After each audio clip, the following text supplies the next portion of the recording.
सबसे पुरानी सभ्यता सिंधु सभ्यता है। सिंधु सभ्यता के लोग भारत के मूल निवासी, जिन्हें द्रविड़ लोग भी कहा जाता था। 1857 में कराची और लाहौर के बीच रेल पटरी बिछाने के दौरान जॉन ब्रेंटन और विलियम ब्रेंटन को दो प्राचीन नगरों हड़प्पा और मोहनजोदड़ो का पता लगा था, जिसके बाद इसकी खुदाई करना स्टार्ट कर दिया था। हड़प्पा शहर है वो रावी नदी के किनारे स्थित था, और जो मोहनजोदड़ो शहर है वो सिंधु नदी के किनारे स्थित था।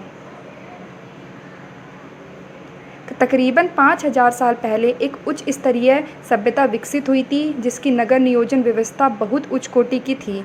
लोगों को नालियों और सड़कों के महत्व का बहुत अनुमान था। सिंधु सभ्यता एक नगरीय सभ्यता थी। सिंधु सभ्यता के लोग ईंटों का प्रयोग करते थे।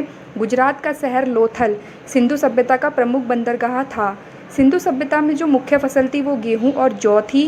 स्वतंत्रता के बाद हड़प्पा संस्कृति सर्वाधिक स्थल गुजरात में खोजे गए। सैंधव सभ्यता के लोग यातायात के लिए 2 पहियों एवं 4 पहियों वाली बैलगाड़ी या भैंसा गाड़ी का उपयोग करते थे। सिंधु सभ्यता के लोग धरती को उर्वरता की देवी मानकर उसकी पूजा किया करते थे। मोहनजोदड़ो में सबसे बड़ा भवन धान्यागार था। विशाल स्नानागार, जिसे ग्रेट बाथ कहते थे, वो मोहनजोदड़ो में है। कांस्य से बनी नर्तकी की मूर्ति मोहनजोदड़ो से प्राप्त हुई है। उत्खनन के फलस्वरूप यह पता लगाया कि सिंधु अर्थव्यवस्था की ताकत कृषि और पशुपालन थी। जो वहाँ के लोग थे वो कृषि और पशुपालन करते थे।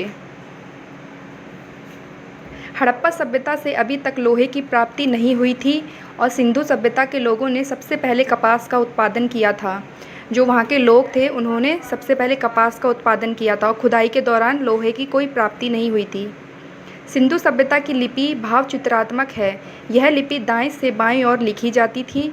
जब अभिलेख एक से अधिक पंक्तियों का होता था तो पहली पंक्ति दाएं से बाएं और दूसरी पंक्ति बाएं से दाएं लिखी जाती थी।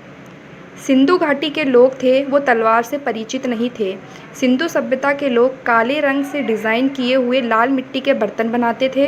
पर्दा प्रथा एवं वेश्यावृत्ति सैंधव सभ्यता में प्रचलित थी। सैंधव सभ्यता के विनाश का सबसे प्रभावी कारण बाढ़ को माना गया है।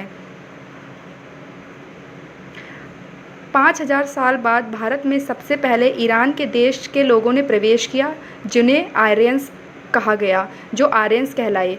इन आर्यन ने भारत के मूल निवासी द्रविड़ों को युद्ध में पराजित कर दिया और अपना शासन स्थापित कर लिया। ये आज से तकरीबन 3200 साल पहले की बात है। इनके द्वारा फिर एक सभ्यता बनी थी, जिसे हम वैदिक सभ्यता बोलते हैं, जिसे मैं अगले टॉपिक में डिस्कस करूँगी।